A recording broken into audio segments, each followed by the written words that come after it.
Segunda aos Coríntios 4, leremos a partir do versículo de número 3. Segunda aos Coríntios, capítulo de número 4, do 3 até o verso de número 6. Então leiamos. Versículo 3. Mas se ainda o nosso evangelho está encoberto, para os que se perdem está encoberto, nos quais o Deus deste século cegou os entendimentos dos incrédulos, para que lhes não resplandeça a luz do evangelho da glória de Cristo, que é a imagem de Deus. Porque não nos pregamos a nós mesmos, mas a Cristo Jesus, o Senhor, e nós mesmos somos vossos servos, por amor de Jesus. Porque Deus que disse que das trevas resplandecesse a luz, é quem resplandeceu em nossos corações, para a iluminação do conhecimento da glória de Deus, na face de Jesus Cristo. Podeis assentar.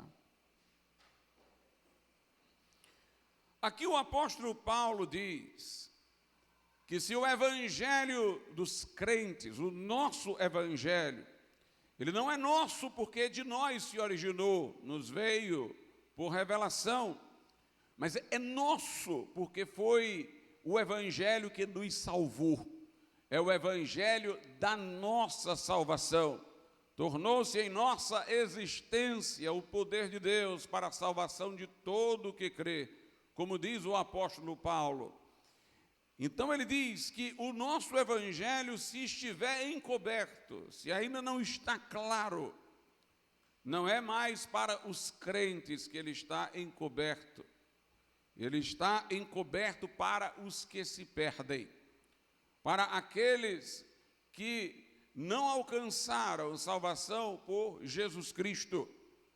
E aí o verso 4 diz: nos quais o Deus deste século, observe que o D está em minúsculo, o Deus deste século cegou os entendimentos dos incrédulos, para que lhes não resplandeça a luz do evangelho da glória de Cristo, que é a imagem de Deus. O Deus deste século é Satanás. Ele não é Deus em realidade, não é Deus em verdade, é Deus com D minúsculo, e é chamado aqui de Deus deste século, ou seja, indicando que este século, este mundo, é que na verdade o honra como se ele fosse Deus. Ainda que muitos dos que pertençam a este mundo não acreditem na existência de Satanás, pelos caminhos errados que escolhem, é a Satanás que eles têm servido. Lá em João 8,44, Jesus falou a fariseus religiosos, judeus, devotos, mas que não o recebiam. Jesus disse: vós tendes por pai o diabo, e quereis satisfazer os desejos do vosso pai. Eles próprios recusaram aquela afirmação de Jesus, disseram que não eram filhos de prostituição, que eram filhos de Abraão, mas Jesus disse: vocês são filhos do diabo, porque é aos desejos de Satanás que vocês procuram satisfazer. Este mundo todo organizado na contramão da vontade de Deus, dominado pelos mais vis pecados, é o mundo do qual Satanás é chamado príncipe. Não é que Deus não seja soberano sobre os acontecimentos e tudo que ele fez, mesmo sob a falência do pecado. Quando Deus quiser mudar todas as coisas por seu desígnio, ele o fará e punirá os transgressores adequadamente. Mas, dentro da liberdade com que ele nos criou, e tendo o primeiro homem escolhido pecar, este mundo sucumbiu debaixo de trevas. E Satanás, astuto, se aproveita da situação para subjugar este mundo, mantê-lo debaixo deste desastre espiritual. E neste sentido, por exercer este poder sobre o mundo, essa influência, Satanás é chamado o Deus deste século, o Deus deste mundo, o Deus deste sistema de coisas. E é dito que ele tem cegado o entendimento dos incrédulos, para que não lhes resplandeça a luz do Evangelho da glória de Cristo, que é a imagem de Deus. O Evangelho que nós pregamos, irmãos, não é difícil de entender. Não é esotérico, é enigmático. Nós pregamos que todos pecaram e foram destituídos da glória de Deus, e que para o pecado que o homem pratica ser expiado, somente Jesus Cristo, Filho do Deus vivo, poderia fazê-lo encarnando-se, morrendo numa cruz. Porque nós afirmamos que o pecado é a transgressão da lei com que Deus estabeleceu o mundo. O pecado desafia a autoridade de Deus e, portanto, sua gravidade, ela é infinita, sua gravidade é imensurável, e o homem não tem recursos para fazer qualquer coisa que possa compensar a pena que lhe é devida. Ele não tem como reparar a ordem moral da qual tem se mantido contínuo transgressor. Ele só entesoura ira para o dia do juízo, como diz a Bíblia. Ele só acumula penalidades para o porvir com os seus descaminhos. A Bíblia diz que a alma que pecar, esta morrerá, e o salário do pecado é a morte. Os méritos dos homens, que eles colocam como sendo o que de melhor têm feito, que apresentam a Deus como sendo suas justiças, o profeta Isaías diz que aos olhos de Deus não passam de trapos da imundície, tentativas de cobrir uma imundície que se enlameia nela, e portanto as obras dos homens estão contaminadas e são incapazes de satisfazer a Deus, que exige de nós retidão perfeita. Logo, para que se nos abrisse a porta da salvação, era preciso que o próprio Filho de Deus se fizesse homem, de uma maneira verticalizada. O Espírito Santo desceu sobre Maria e gerou o corpo de Jesus, porque se ele viesse de maneira horizontalizada, por geração natural, ele seria herdeiro da corrupção, que desde Adão, quando caiu, se transmite de geração em geração, fazendo dos homens pecadores antes mesmo que pequem, vocacionados a pecar, inclinados para o mal. Mas Jesus veio como homem desta maneira sobrenatural, para que ele estivesse à semelhança de Adão, quando fora feito por Deus antes de cair em inocência. Jesus foi, como todos nós o somos, tentados, não com o privilégio de Adão, que foi tentado num jardim cercado de benefícios. Jesus foi tentado no deserto e no mundo que o hostilizou, mas ele não pecou. Ele, portanto, era um homem perfeito, que atendeu à lei, o que satisfez o padrão do Pai. O Pai disse: este é meu filho amado, em quem me comprazo. Mas Jesus, que era o único dentre nós que merecia, portanto, enquanto homem, o favor de Deus, ele livremente tomou sobre si os nossos pecados. Sendo homem, pôde morrer pelos homens. Sendo justo, pôde receber a sentença do lugar dos injustos, porque não havia sentença contra ele. E sendo Deus, um com o Pai, eterno, ele poderia tornar o seu sacrifício, um sacrifício de valor infinito, inesgotável, capaz de compensar uma penalidade eterna no inferno, para a qual todos nós, pelas nossas transgressões, estávamos destinados. A mensagem do Evangelho é a mensagem da cruz, do sacrifício expiatório, pelo qual os nossos pecados são perdoados. A Bíblia diz que nós temos a remissão de pecados no sangue que Jesus verteu. E a justiça, os méritos que ele adquiriu por sua vida como homem sem pecar, ele contabiliza, imputa, atribui ao que crê. De maneira que os nossos pecados, quando somos salvos, são considerados pagos na cruz de Cristo. E os méritos de Jesus são nos contabilizados, imputados, como se tivéssemos vivido a vida reta que ele viveu. E com o amor com que Deus disse de Jesus: este é meu filho em quem me comprazo, Deus agora diz do crente que se agrada dele. Para que nós sejamos beneficiados pelo que houve na cruz, nós precisamos nos arrepender dos nossos pecados. Quando o fazemos contritos, nós reconhecemos que somos pecadores, que a obra de Jesus Cristo na cruz era necessária. Reconhecemos a gravidade dos nossos pecados e podemos entender porque uma medida tão drástica como o próprio Filho de Deus enviado, encarnado, morrendo, tinha que ser o caminho da nossa salvação. E quando arrependidos assim, nós nos aproximamos de Cristo, que está vivo e ressuscitado, que está no mundo através do Espírito Santo. Quando nós o invocamos, chamamos para ele entrar em nossas vidas. Ele que nos perdoa pelo seu sangue, entra pelo Espírito Santo em nosso coração, muda a nossa vida e dá-nos um percurso que agora é a estrada do céu. Seguros da salvação, caminhamos por meio de Cristo. Parece tão simples o que eu estou dizendo. Eu acredito que qualquer pessoa, independentemente de sua condição espiritual, é capaz de entender o que eu estou dizendo.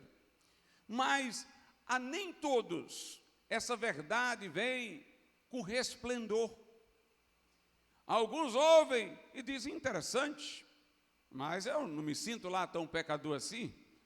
Eu não acredito que aquele homem da cruz era Deus encarnado. Eu não acredito que basta o que Jesus Cristo fez na cruz para eu me salvar.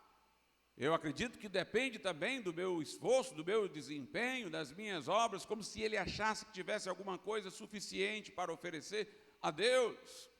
Essa mensagem pode ser entendida sem a pessoa se impressionar com ela. Na verdade, a Escritura diz que o Espírito Santo foi enviado à igreja para atuar quando a igreja prega o Evangelho.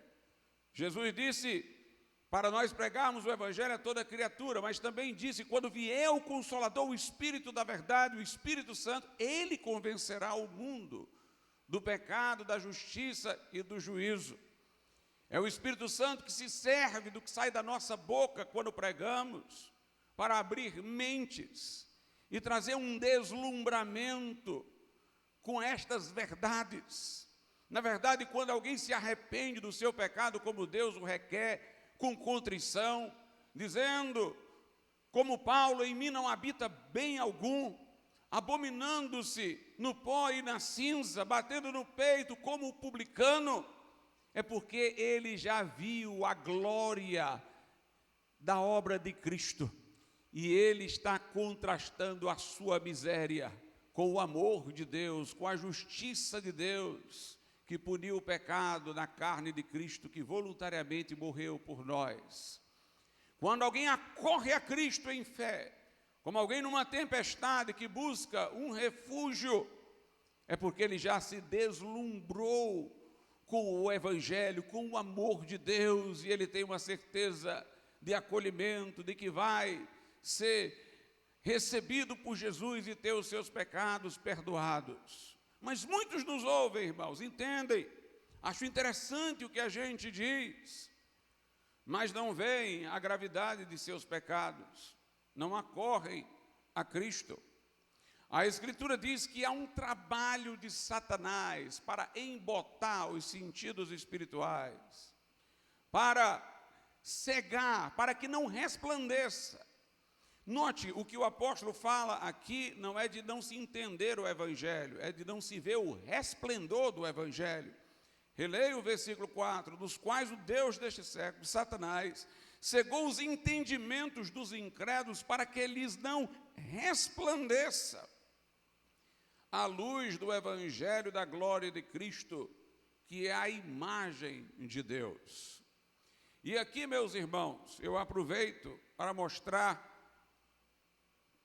como nós não podemos aceitar uma explicação do porquê alguns se convertem e outros não, dada pelos nossos irmãos calvinistas. Os calvinistas dizem que depois da queda de Adão, a natureza humana se depravou de uma maneira tal que, deixado cada um à sua sorte, só poderá ir para o inferno. Mas que Deus, é assim que eles dizem, em sua grande misericórdia, escolheu alguns para salvar mediante a obra de Cristo. E a esses, em dado momento de suas vidas, Deus, pelo Espírito Santo, vem a eles com uma graça irresistível. Eles não podem resistir. Eles são atraídos por uma força tão grande que eles inevitavelmente se convertem. Nós não cremos nisso. Nós cremos que, de fato, entrado o pecado no mundo, a natureza humana se corrompeu e ninguém vai se converter sem o Espírito Santo auxiliá-lo. Ninguém se converte, ninguém abre os olhos, ninguém se desperta para Deus como deve, se o Espírito Santo não agir sobre ele. Mas o que nós afirmamos é que o Espírito Santo age em todos os que ouvem a palavra. Trabalha no coração de todos quantos nos ouvem, mas ele não o faz de maneira irresistível. Ele faz dando condições à nossa vontade de se levantar e ir a Jesus. Mas ele não impõe isso. A graça do Espírito Santo para trazer alguém à conversão não suplanta a sua personalidade, sua vontade. Se ela não vier, e ela vem pela palavra pregada, ninguém se converte. Deus oferece o evangelho a todos, e com o evangelho a graça que pode trazer pessoas a Cristo. Mas essa atração do Espírito, ela não é irresistível. E por que eu digo que tem a ver com esse texto? Porque se fosse como eles falam, que os homens estão totalmente depravados e só poderiam se converter por uma graça irresistível e tudo mais, que os homens não vão se mover em nada na direção de Deus, a não ser que sejam eleitos, então eu lhes pergunto, por que Satanás teria o trabalho de lhes cegar o entendimento? Se o homem já estaria arruinado na sua natureza caída, de maneira que de maneira nenhuma ele poderia ir na direção de Deus, por que Satanás ia perder tempo em cegá-lo? Ele já estaria cego. Mas se o Espírito Santo quer cegar o entendimento dos incrédulos, é porque ele está concorrendo com uma luz que quer brilhar para o incrédulo. O Espírito Santo, mediante a palavra, está trabalhando para que o incrédulo veja. E o diabo está trabalhando para obscurecer a sua visão. E se este homem der lugar ao diabo, ele se manterá em trevas. Se ele der lugar ao Espírito Santo, ele vem para a luz. Mas Satanás não iria cegar o entendimento de pessoas que já não poderiam vir de qualquer jeito, não poderiam se deslumbrar de qualquer jeito. Ele só vai agir sobre uma pessoa se há ameaça de ele perder o domínio sobre ela. Então é porque o Espírito Santo também está agindo sobre esta pessoa. Aqui diz então que Satanás cegou o entendimento dos incrédulos. Veja o que a Bíblia Sagrada diz em Lucas, capítulo de número 8, Lucas 8, versículo de número 12, na parábola do semeador, o que Jesus disse: e os que estão junto do caminho, terreno, que estaria junto do caminho onde a semente cai, na ilustração que ele fizera, a semente é a palavra de Deus, o terreno, o coração dos homens. Verso 12 de Lucas 8, releio: e os que estão junto do caminho, estes são os que ouvem a palavra. Depois vem o diabo e tira-lhes do coração a palavra, para que não se salvem crendo. Mais uma vez aqui eu oponho isso à doutrina dos calvinistas. Porque o diabo furtaria do coração a palavra do ouvinte, se o ouvinte, sem a graça irresistível, não poderia converter-se de maneira alguma, se não sendo eleito, jamais se converteria. Se ele furta, é porque ele entende que ela pode brotar. É porque ele está tentando se opor à obra de Deus. Mas note, os que estão no caminho são aqueles que ouvem a palavra, mas eles, exatamente por não dar o valor à palavra, o diabo aproveita essa oportunidade para tirar do coração deles, porque se ficasse lá muito tempo, poderia ser que mais na frente eles então se perturbassem com a sua condição. Poderia ser que lá na frente, de repente, o Espírito Santo agindo sobre essa palavra, o entendimento deles se abrisse. Mas o diabo furta a palavra para que não aconteça que a pessoa termine crendo. Meus amados irmãos, essa é a arte de Satanás, é banalizar a palavra. Você ouviu, mas não dê valor a ela, ele tira da sua atenção, ele furta da sua reflexão, da sua meditação. Eu fico pensando quantas pessoas entraram por essas portas, ouviram pregações evangelísticas, que lhes evidenciaram a porta do céu, o caminho da salvação, mas quando saíram e chegaram ali na calçada, o seu pensamento divagou noutra direção, e elas simplesmente não refletiram mais. Talvez aqui estivessem atentas, mas por não colocarem a palavra como objeto de sua reflexão, o diabo as distraiu, tirou, furtou a palavra de seus corações, para que não acontecesse de ela brotar, de eles chegarem à fé e assim serem salvos. Voltando ao texto de 2 aos Coríntios, agora para a gente ler um pouco mais em cima. 2 aos Coríntios 3, a partir do verso 14, está falando agora dos judeus em particular. Diz assim: mas os seus sentidos quer dizer sua percepção, seu discernimento espiritual, no caso, dos judeus, mas os seus sentidos, 2 aos Coríntios 3, 14, foram endurecidos, ou seja, as percepções deles ficou embrutecida, porque até hoje o mesmo véu está por levantar na lição do Velho Testamento, o qual foi por Cristo abolido. E até hoje, quando é lido Moisés, o véu está posto sobre o coração deles. Aqui o apóstolo Paulo diz: como que pode? Judeus estão nas sinagogas ouvindo a leitura dos profetas, os profetas que falaram de Jesus. Isaías, por exemplo, diz que Jesus seria rejeitado pelo seu povo, seria traspassado e moído por nossas transgressões e pecados, que não faríamos dele caso algum, que seria um homem experimentado nos trabalhos. Jesus foi carpinteiro. O salmista fala que as mãos e os pés do Messias seriam traspassados, que Miqueias diz que o Messias nasceria em Belém, Jesus nasceu em Belém, que ele seria chamado de renovo. Jesus foi chamado de Nazareno, e o nome da cidade de Nazaré vem da palavra renovo. Mas estes judeus, indo às sinagogas, ouvindo a leitura da lei, não conseguiam perceber que a lei se cumpria em Cristo, que a lei falava de Jesus.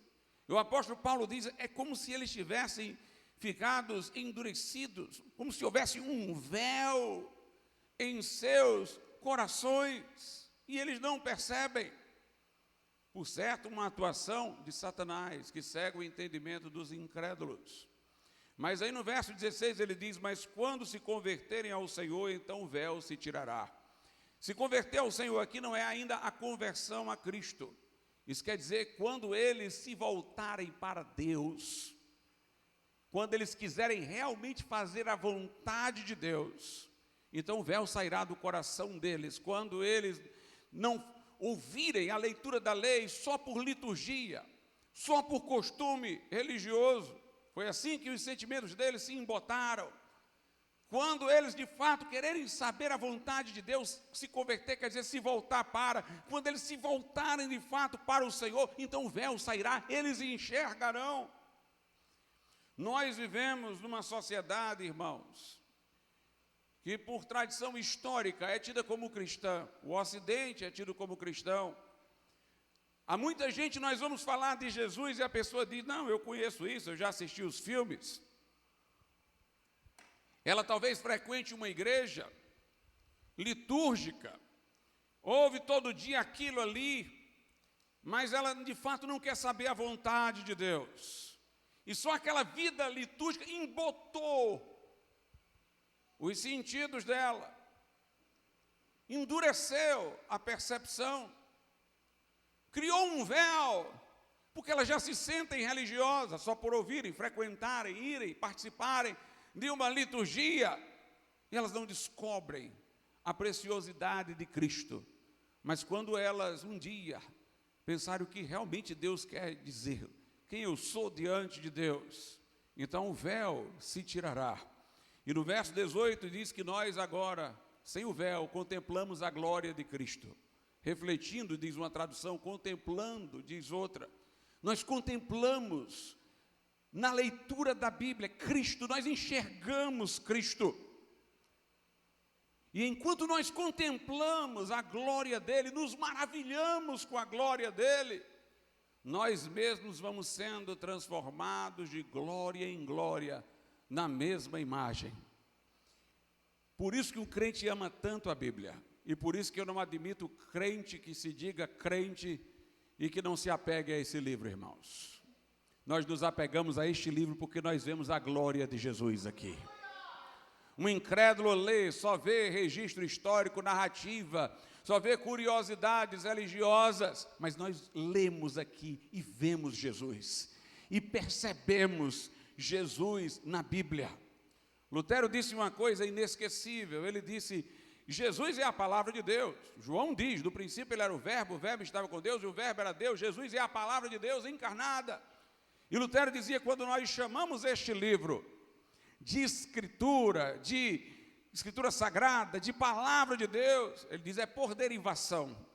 Ela é a palavra de Deus porque nós encontramos a palavra de Deus nela. A palavra de Deus é Cristo. É a palavra de Deus porque Cristo está aqui, porque Cristo fala aqui. Jesus disse, examinai as escrituras porque julgais ter nelas a vida eterna, e são elas que de mim testificam. Jesus disse, se vocês crescem em Moisés, creriam em mim, porque Moisés deu testemunho de mim. Jesus é o tema da Bíblia, o nosso amor pela Bíblia, é porque Jesus está aqui. É interessante que eu vejo hoje alguns evangélicos que têm aparentemente um grande apego pela Bíblia, mas quando a gente se aproxima, a gente vê que é o apego pelo livro e não pela pessoa de Jesus. Eles são extremamente biblicistas, estudiosos, porque eles têm paixão pelas doutrinas, pela teologia, pela Bíblia, mas eles não falam de Jesus com paixão, com o coração ardendo. É como se a Bíblia tivesse se tornado o rosário deles, o terço deles, para carregar, para recitar. Mas, meus irmãos, o que me apaixona nesse livro é Jesus dele. É que aquele que me salvou está aqui. É que aquele que é meu amigo mais chegado que o irmão está aqui. É aquele que desceu do céu para vir buscar e salvar o que se havia perdido. Fala comigo aqui. Eu contemplo a glória de Cristo neste livro sagrado. É isso que o faz sagrado. É Jesus nele. E relendo agora, 2 Coríntios 4, agora novamente começando do versículo 3. Mas se ainda o nosso evangelho está encoberto, para os que se perdem está encoberto, nos quais o Deus deste século cegou os entendimentos dos incrédulos, para que lhes não resplandeça a luz do evangelho da glória de Cristo, que é a imagem de Deus. Porque não nos pregamos a nós mesmos, mas a Cristo Jesus, o Senhor, e nós mesmos somos vossos servos por amor de Jesus. Paulo diz, nós não pregamos a nós mesmos, o nosso assunto não somos nós, é Jesus. Nós estamos aqui para servir vocês. Paulo coloca até os ouvintes em posição superior. Vocês não nos servem, nós é que servimos vocês. Eu imagino o que Paulo diria se soubesse que haveria alguma estátua sua dentro de uma capela, dentro de um prédio de uma igreja, e pessoas ali se ajoelhando diante dele, e pondo rosas ali para a imagem dele. Porque Paulo está dizendo, não são vocês que têm que nos servir, nós é que estamos aqui para servir vocês. Nós é que estamos aqui como vossos servos, por amor de Jesus, estamos aqui para lhes apresentar Jesus. Não pregamos a nós mesmos, mas pregamos a Cristo Jesus como Senhor. Como eu disse, o assunto da Bíblia é Jesus, é a pessoa de Jesus, é o que Ele fez por nós, é quem Ele é e quem Ele é para nós. O chamado do Evangelho é para que nos arrependamos e venhamos a Ele. Eu diria até assim, que se arrepender é você sair de si, e crer é você vir a Jesus. Ou seja, você tem que amar tanto Jesus que você tem que sair da casca de quem você é para vir a Ele. No arrependimento você diz, eu não me quero. E na fé você diz, eu quero Jesus. Eu quero Jesus para mim. Por isso que Paulo diz, para mim o viver é Cristo e o morrer é ganho. Mas aqui no versículo 6 nós temos a lição que vai ser o começo daquilo que eu quero destacar na mensagem de hoje com maior particularidade. Nós temos aqui no versículo 6 o que a gente chama, na teologia, de tipo. O que é um tipo? Um tipo é quando você toma uma história, um acontecimento, e o usa para ilustrar outro. Nós temos na Bíblia, no Velho Testamento, muitos tipos. A saída do povo de Israel, do Egito, Paulo diz na carta aos Coríntios que é um tipo da nossa saída do mundo. A caminhada no deserto, da nossa peregrinação. O apóstolo Paulo diz, eles atravessaram o Mar Vermelho, é como se fosse o batismo, é um tipo, é tomar um evento histórico para ilustrar coisas espirituais. José do Egito é um tipo de Cristo, rejeitado pelos seus irmãos, mas depois os salvou, e os seus irmãos se curvaram diante dele. Jesus foi rejeitado pelos seus irmãos judeus, mas é quem pode salvá-los, e é perante ele que um dia todos os judeus, como os outros povos, se curvarão.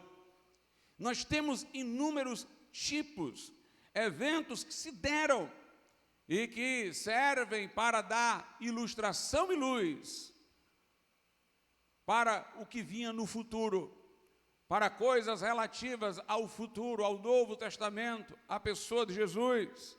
Veja então o que diz o versículo 6. Porque Deus que disse que das trevas resplandecesse a luz, é quem resplandeceu em nossos corações para a iluminação do conhecimento da glória de Deus na face de Jesus Cristo. Paulo, quando diz, porque Deus que disse que das trevas resplandecesse a luz, quando ele diz isso, para fazer uma comparação com a nossa salvação, ele está fazendo alusão à criação do mundo. Vamos ver o que a Bíblia diz lá no Gênesis, capítulo de número 1. Gênesis capítulo 1, leremos do versículo 1 até o 3. Diz assim a Bíblia Sagrada: no princípio criou Deus os céus e a terra era, ou veio a ser, conforme a melhor tradução, sem forma e vazia. E havia trevas sobre a face do abismo, e o Espírito de Deus se movia sobre a face das águas. E disse Deus, haja luz, e houve luz. Meus amados irmãos, nós temos uma curiosidade aqui no texto. No versículo 1 diz que Deus criou os céus e terra, e nós não conseguimos imaginar que Deus possa ter criado céus e terra nesse estado que há no versículo 2. O versículo 2 estabelece a imagem de um caos, de uma desordem, de uma destruição. Diz que a terra veio a ser sem forma e vazia. Diz que havia trevas sobre a face do abismo. E o Espírito de Deus se movia sobre a face das águas. Deus, será que fez a terra desse jeito, originalmente? Sem forma, vazia, caótica, sob trevas, vazia de pessoas. Lá em Isaías, no capítulo de número 45, livro do profeta Isaías, capítulo 45, verso 18, diz assim: porque assim diz o Senhor, que tem criado os céus, o Deus que formou a terra e a fez, Ele a confirmou, não a criou vazia, mas a formou para que fosse habitada. Eu sou o Senhor e não há outro. Então o que aconteceu? No versículo 1 diz, criou Deus os céus e a terra. Diz aqui que Deus não criou a terra caótica, não criou vazia, criou-a ordenada. Mas o versículo 2 diz que a terra veio a ser sem forma e vazia, havendo trevas sobre a face do abismo. O que ocorreu, irmãos, entre um versículo e outro, foi a queda de Satanás. O diabo foi criado antes de nós, os anjos foram criados antes de nós. A terra, originalmente criada, teve a frequência dos anjos aqui antes da criação do homem. A Bíblia mostra que Satanás, quando aliciou os anjos que com ele se rebelaram, ele o fez aqui na terra. O profeta diz que ele falou assim: subirei acima do céu, então ele estava embaixo. Serei semelhante ao Altíssimo. Ele, portanto, estava embaixo, quando ele concebeu sua transgressão. A Bíblia fala de um Éden, que não era o Éden dos vegetais, do Gênesis, mas onde havia pedras preciosas afogueadas, diz lá no profeta Ezequiel, e que Satanás estava nesse Éden. Ele falando sobre a queda diz, estiveste no Éden, com respeito a Satanás. Então os anjos estavam aqui, mas quando Satanás caiu, tentou ascender com suas intenções de revolta, Jesus disse, ele caiu de lá como um relâmpago. Jesus disse, eu vi Satanás cair do céu como um relâmpago. Ele foi enfrentado por Miguel, seus arcanjos, foi derrubado. E a terra criada ficou este caos, sem forma e vazia, havendo trevas sobre a face do abismo. O que os versículos seguintes passam a mostrar é Deus reorganizando tudo para colocar o homem na terra. Mas foi a queda de Satanás que trouxe este caos. Como é o diabo que cega, conforme o texto lá, o entendimento dos incrédulos. Da mesma maneira, o apóstolo Paulo está dizendo que o diabo trouxe trevas sobre a terra no princípio, Deus a reorganizou depois. Espiritualmente falando, o diabo tem trazido trevas aos incrédulos, para que eles não vejam a luz do Evangelho. Cega o entendimento dos incrédulos para manterem suas vidas neste caos. Eles estão espiritualmente sob trevas, estão vivendo uma vida sem forma e vazia.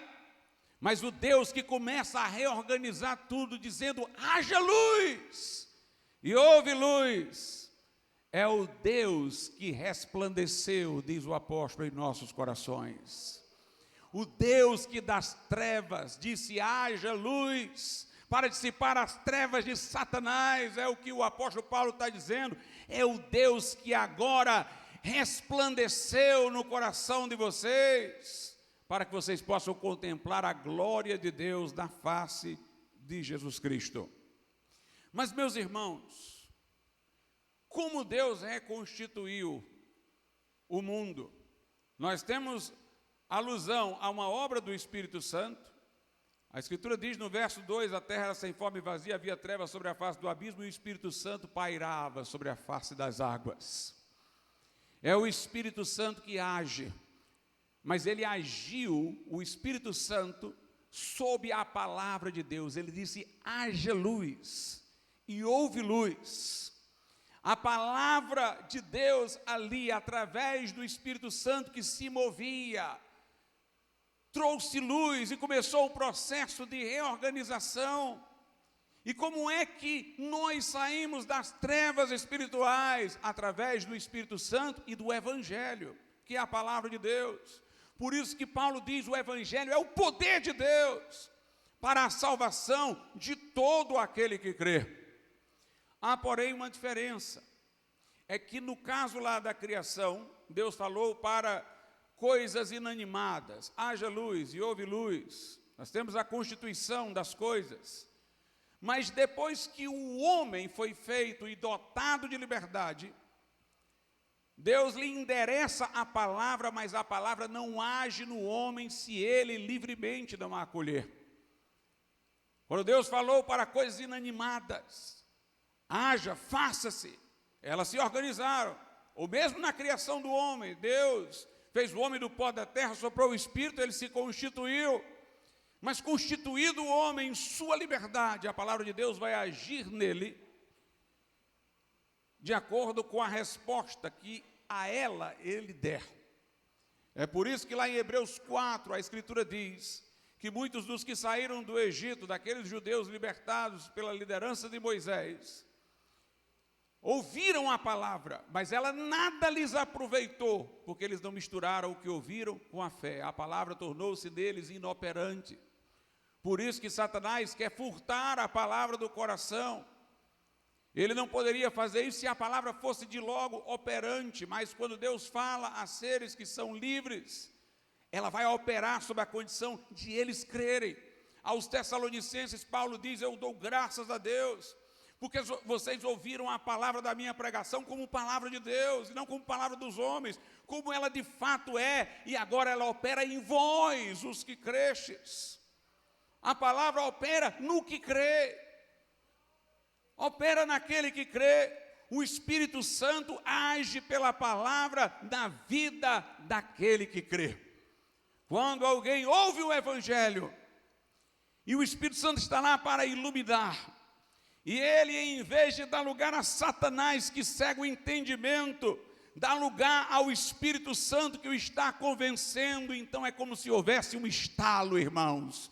Ele pode ter ouvido aquilo ali muito tempo, ele pode ter, desde criança, ter ouvido o Evangelho na escola dominical, ele pode entender tudo, mas nunca se deslumbrou, mas naquele momento, então é como se a luz resplandecesse, ele vê a maravilha do Evangelho, ele descobre no Evangelho a pérola de grande valor, o tesouro escondido, de repente a luz brilha, ele que não se via tão pecador, agora vê a sua miséria, miserável homem que sou, miserável homem que sou. Ele lamenta os seus pecados, ele chora os seus descaminhos, ele vê como estava enganado, e ele vê como Jesus o amou lá na cruz, como Deus proveu o caminho de escape, e ele corre para Jesus, porque ele vê agora a glória de Deus na face de Jesus Cristo. Que coisa gloriosa! Eu li a Bíblia desde os 8 anos, mas foi com 14 anos que minha mente abriu. Spurgeon era filho de pastor, instruído na palavra de Deus, se habituou com a liturgia, até que resolveu ler livros que os puritanos haviam escrito, e começou a perturbar-se na sua alma. E um dia, entrando numa igreja metodista, um pregador que estava ocupando o púlpito porque o pastor tinha faltado, um homem simples, que pouco sabia para dizer, não lhe apresentou o Evangelho melhor do que o pai de Spurgeon havia apresentado. não apresentou-lhe o evangelho de uma maneira melhor que o pastor, se estivesse presente, pudesse apresentá-lo. Spurgeon dizia, ele leu um texto lá de Isaías, olhai para mim e sede salvos, e ele quase não falava outra coisa, ele só dizia, olhe para Jesus, olhe para Jesus, olhe para Jesus, até que ele me encarou e disse, olhe para Jesus, rapaz. E ele disse, naquele momento minha mente abriu, eu olhei para Cristo e fui salvo para a glória de Deus. John Wesley, filho de pastor, foi ordenado pastor, mas ainda não havia entendido com clareza a luz do evangelho. Ele não tinha certeza da sua salvação. Ficou impressionado com o testemunho dos irmãos morávios, que eram crentes seguros da salvação, que em meio à possibilidade do barco em que eles estavam se afundar, naufragar, eles cantavam e celebravam. Wesley disse que é isso, eu não tenho essa segurança, e ele viu que até as crianças tinham essa segurança, ficou perturbado. E então, mesmo sendo pastor, se questionou se era salvo, e um dia entrou num culto, e era lido lá um comentário ao livro da Bíblia. Meus irmãos, naquele dia não foi a melhor pregação que ele ouviu. Naquele dia estava sendo lido, era um comentário de outro, o comentário nem tinha terminado, ele interrompeu a fala, mas a questão é que a luz brilhou. Ele disse, eu, irmãos, agora confiei em Cristo, somente em Cristo para a minha salvação, e senti que os meus pecados foram levados. Martinho Lutero era professor universitário da Universidade de Wittenberg. Estudava os livros da Bíblia para os ensinar na faculdade. E um dia ele leu esse texto tão simples, mas o justo viverá pela fé. A justiça de Deus se revela no evangelho de fé em fé, como está escrito, o justo viverá pela fé. Eu tenho certeza que com esses 2 versículos aqui, uma pessoa comum que não conhecesse mais nada da Bíblia não chegaria a lugar nenhum. Mas ele tinha o conhecimento do resto, o que faltava era o estalo, o que faltava era aquele momento em que ele não deixou Satanás importunar, ele deixou a luz entrar, e então naquele momento ele disse, eu me senti como se houvesse nascendo de novo, eu entendi que a justiça de que o evangelho fala, não é a justiça pela qual Deus me pune, é a justiça pela qual ele me justifica, me declara justo em seu tribunal, não é a justiça que eu não pude dar, é a justiça que Jesus conquistou, que ele atribui a mim pela fé. Ele disse, era como se as portas do paraíso me houvessem sido abertas. Por isso, irmãos, pregar o evangelho não é só conhecer muito a Bíblia ou teologia, é dobrar os joelhos no chão e pedir, Senhor, resplandece a tua luz. Resplandece a tua luz. Um pregador com toda a sua habilidade pode explicar da maneira mais didática e nada acontecer, enquanto uma pessoa bem simples pode ser o instrumento de Deus naquele momento para trazer um estalo, abrir uma mente que está em trevas e trazer a luz. A obra do Espírito Santo. Havia trevas sobre a face do abismo, a terra era sem forma e vazia, mas o Espírito Santo se movia, e quando Deus falou a palavra, haja luz, então a luz irrompeu ali, no meio das trevas, a palavra pregada, e o Espírito Santo se movendo nos corações, para iluminar mentes, para trazer do torpor as consciências, para conduzir ao arrependimento, para levar à fé. É interessante, irmãos, como o livro do Gênesis tem o evangelho, tem ilustrações do evangelho. Eu poderia aqui falar quase sobre o Gênesis todo, eu iria encontrar inúmeras partes do Gênesis, alusão a Cristo. Cristo percorre os livros da Bíblia, mas o livro de Gênesis com muita força. Mas nós já vemos aqui que o modo como Deus reorganizou o mundo pela sua palavra depois da queda de Satanás já é uma ilustração da nossa conversão, do resplendor do evangelho que nos mostra a glória de Deus na face de Cristo. Quando Adão pecou, quando ele transgrediu o mandamento, comeu do fruto, ele e Eva, a Bíblia diz em Gênesis capítulo de número 3 o seguinte, versículo 7, então foram abertos os olhos de ambos, de Adão e Eva, e conheceram que estavam nus, e coseram folhas de figueira, e fizeram para si aventais. Entenda, por que Adão e Eva não se percebiam nus antes da queda? Porque eles estavam vestidos da glória de Deus. A Bíblia diz, todos pecaram e destituídos foram da glória de Deus. Muitas das descrições bíblicas dos anjos são como se eles fossem semelhantes a relâmpagos. O resplendor da presença de Deus. O homem foi criado à imagem e semelhança de Deus como um espelho voltado para Deus para refleti-lo. Põe um espelho diante do sol e você não vai ver mais o espelho, porque ele vai se vestir de luz. Adão e Eva eram vestidos por luz, mas quando eles pecaram, a glória de Deus saiu. E eles então viram que estavam nus, sentiram vergonha porque percebiam que alguma coisa não estava como antes. Imediatamente associaram a percepção de que estavam nus com o ato transgressor que haviam praticado, tiveram vergonha um do outro, porque sentiram cada um culpa, um em relação ao outro, pela cumplicidade no erro. E aqui a Bíblia diz que para esconder a nudez, eles coseram folhas de figueira e fizeram para si aventais. O trabalho de Adão, no princípio, qual era? O de agricultor. Deus o pusera no jardim para lavrar a terra. Com que ele se vestiu? Com folhas de figueira, com o fruto do que ele fazia, do seu trabalho.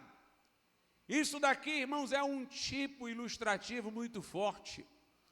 Os homens estão tentando cobrir a sua desonra por sua vida de pecados, com suas obras, achando que os seus pecados desaparecerão por causa de coisas boas que eles dizem fazer. Através das obras, eles querem ocultar a gravidade do pecado que praticaram. E nós temos aí pessoas que vivem uma vida dissoluta, mas são filantropos, ajudam associações de caridade. Pessoas que sempre escondem os pecados que praticam, alguns dos quais ninguém vê, estão em seus pensamentos, e que só celebram aquilo que fizeram, que tem aprovação social, tentando cobrir a sua culpa com as suas obras, como Adão estava tentando compensar a glória de Deus perdida e cobrir a sua nudez com folhas de figueira, fruto da sua atividade de agricultor. Mas Deus apareceu a Adão e Eva. Veja Gênesis 3:9. E chamou o Senhor Deus a Adão e disse-lhe: onde estás? Meus amados irmãos, que pergunta. Deus poderia chegar acusando Adão, mas Deus queria uma confissão de Adão. Deus não quer lhe acusar, Deus quer que você confesse para que você seja curado. Deus não quer lhe esmagar, Ele quer que você admita o problema, porque com Ele vem a solução. Deus não apareceu com a linguagem imperativa, apareceu com a pergunta: Adão, onde você está? O onde aqui não é uma pergunta só geográfica, porque Deus é onisciente, sabia onde ele estava exatamente naquele momento. A pergunta é: em que situação você se encontra? Qual é o seu estado? Você não vai responder perante o seu vizinho que lhe aplaude. Você vai responder perante aquele que sonda o seu coração, os seus pensamentos, os seus sentimentos. Você pode enganar o outro, vivendo uma vida em que põe as coisas que você faz de errado no oculto, e só aquilo que você faz com aprovação social diante dos olhos. Mas você não pode esconder-se daquele cujos olhos são como chama de fogo. E Deus está perguntando: onde você está? Onde você está? Veja a resposta de Adão, versículo 10. E ele disse: e ouvi a tua voz soar no jardim e temi, porque estava nu e escondi-me. Adão estava com medo, irmãos, porque ele sabia que sem uma compensação pela sua culpa, que ele não podia oferecer, ele não poderia se pôr diante de Deus, senão para ser condenado. Ele disse: eu temi a tua voz. Pessoas que não entendem nada do Evangelho e dizem: Deus é amor. Eles não entendem nada sobre o que Jesus fez na cruz, rejeitam a maneira como nós apresentamos, mas Deus é amor. Eu me sinto tão perto de Deus, tão acolhido por Deus. O Deus de que eles estão falando não é o Deus verdadeiro, é o Deus da imaginação deles, é uma projeção psíquica deles mesmos. Estão apegados a uma divindade ilusória, conivente com os seus próprios descaminhos. Porque se eles conhecessem a Deus, eles saberiam que sem Jesus nós só teríamos motivo para correr. E não era correr para Deus, não, era correr de Deus.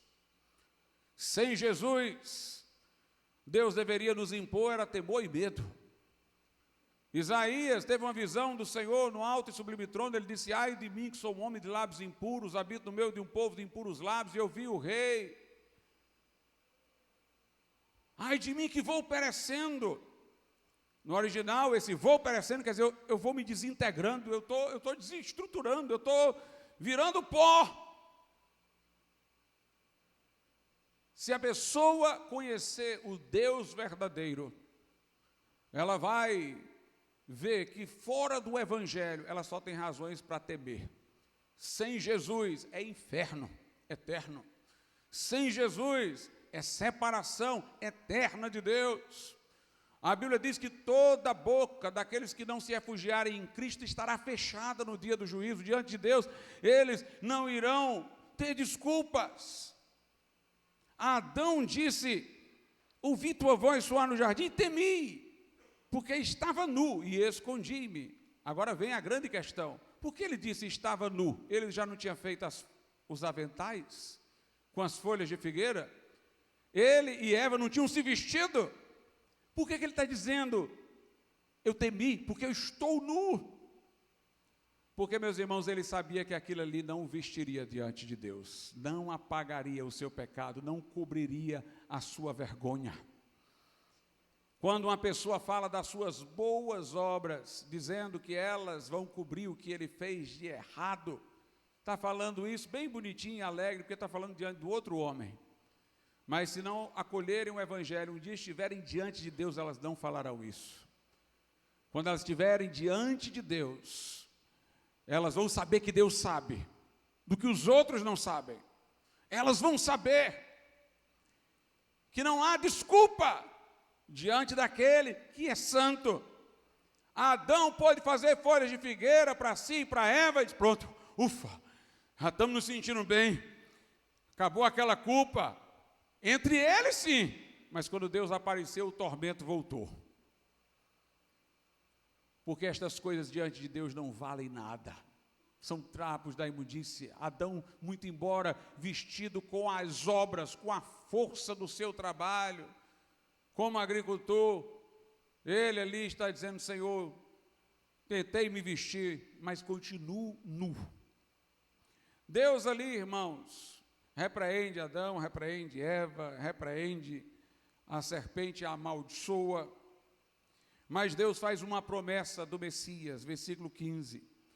Ele diz: porém, inimizade entre ti e a mulher, ou seja, entre o diabo e a mulher. A mulher aqui não é Maria, a mulher é o gênero feminino, ou se alguém quisesse entender uma mulher em específico, Eva. E porém, inimizade entre ti e a mulher, e entre a tua semente e a sua semente, da mulher. Esta semente da mulher, que é Cristo, te ferirá a cabeça, e tu lhe ferirás o calcanhar. Note, Jesus iria vencer o diabo com dor. Jesus iria esmagar a cabeça da serpente, na ilustração do texto. Por que a cabeça? Porque quando se esmaga a cabeça, não há mais como a serpente se reerguer.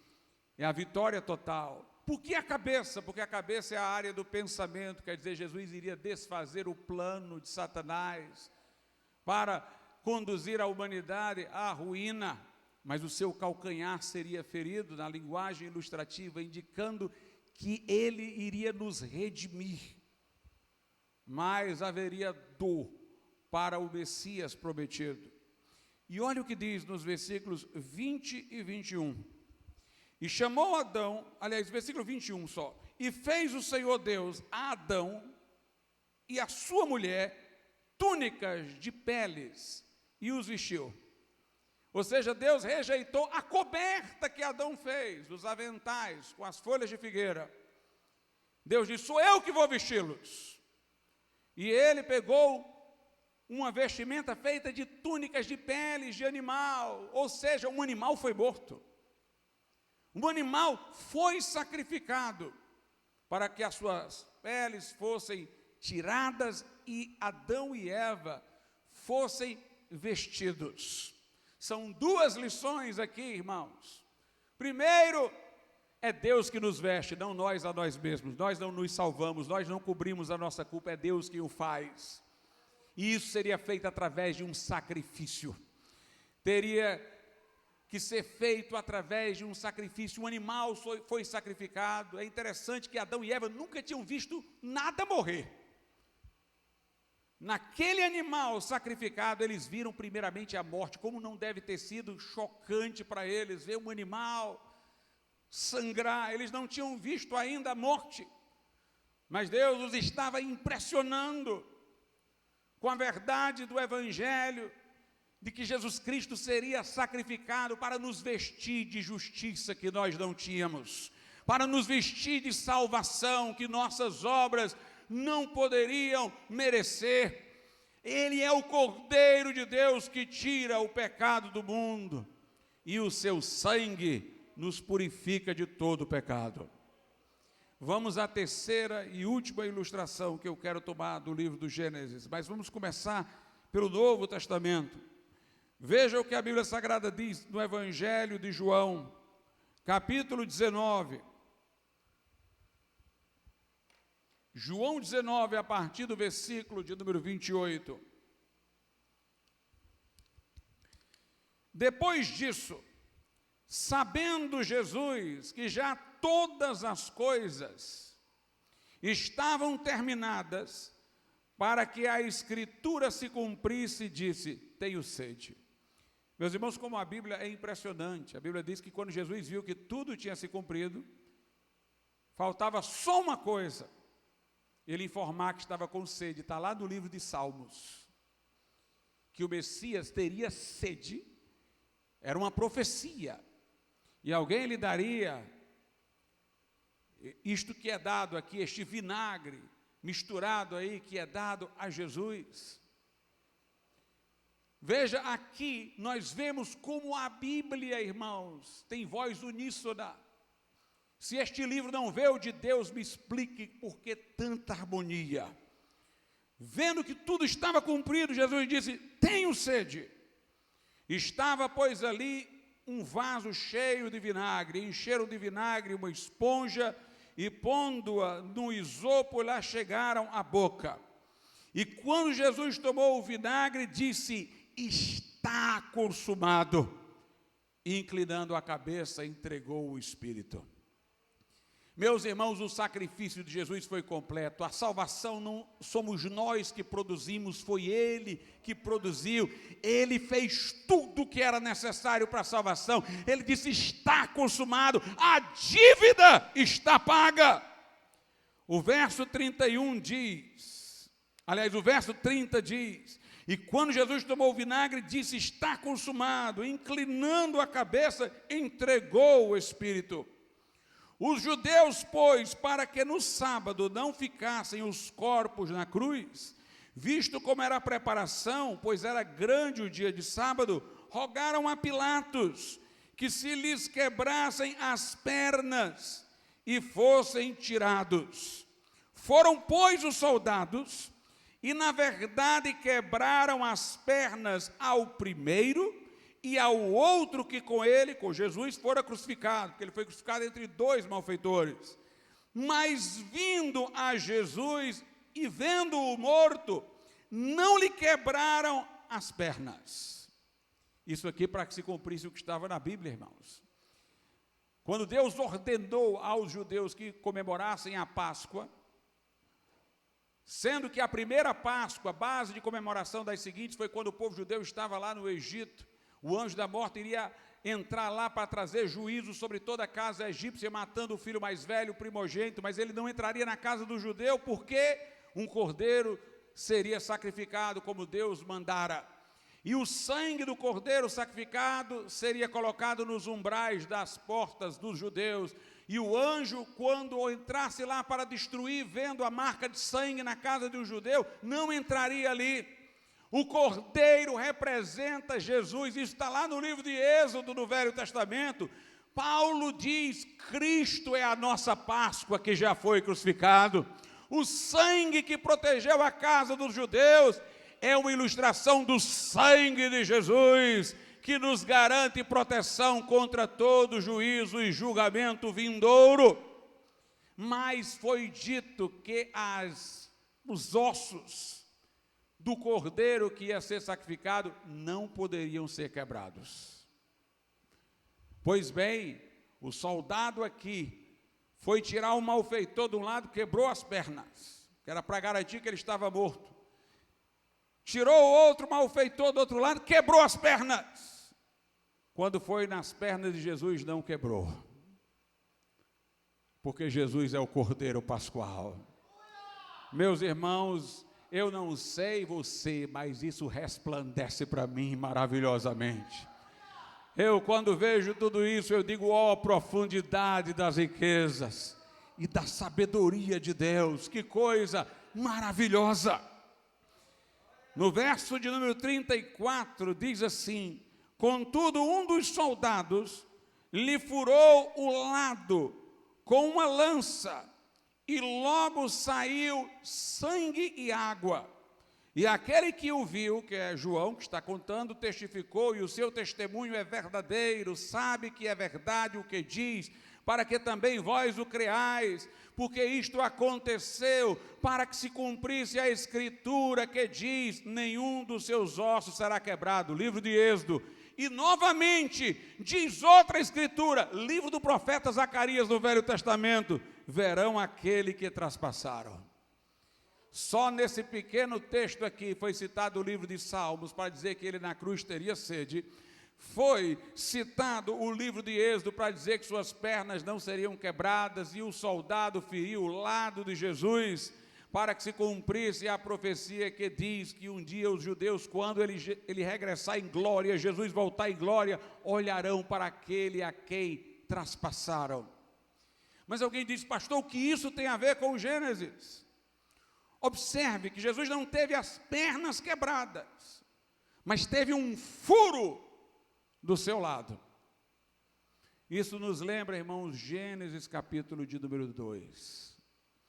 Deus viu que não era bom Adão estar só, o levou a um profundo sono, e do seu lado ele tirou uma das costelas, e fez Eva, e apresentou-a ao homem, que disse, agora tu és carne da minha carne e osso dos meus ossos. Lá em Efésios, a Bíblia faz alusão na carta de Paulo aos Efésios a esse episódio como ilustração da relação entre Cristo e a sua igreja. Lá em Efésios é dito que Deus disse para Adão e Eva, deixará o homem seu pai e sua mãe, se unirá à sua mulher e será uma só carne. E aí Paulo diz, mas eu agora estou dizendo em relação a Cristo e a sua igreja. Adão entrou num profundo sono, Jesus entrou no sono da morte. Adão teve alguma coisa tirada do seu lado para a constituição de Eva. E do lado de Jesus saiu sangue e água para constituir a igreja. Quem lê o Novo Testamento sabe que Jesus é apresentado como noivo e a igreja como a noiva. A vinda de Jesus para levar daqui o seu povo, a igreja não é o prédio, é o povo de Deus. É considerada a vinda do noivo para levar a noiva, que é a igreja é a esposa de Cristo. Mas a igreja não foi constituída da costela de Jesus, mas do sangue que ele verteu na cruz do Calvário. É o seu sangue que nos purifica de todo o pecado. É o seu sangue que faz compensação pela nossa culpa. O sangue que saiu do seu lado é o sangue que nos constituiu povo de Deus. João diz no Apocalipse: viu uma multidão de gente de todas as línguas, tribos e nações, e foram comprados pelo sangue do Cordeiro, pelo sangue de Jesus. Mas pastor, aqui diz que saiu sangue e água.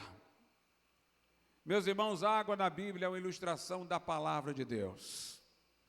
A igreja é constituída por sangue e água, pela palavra de Deus.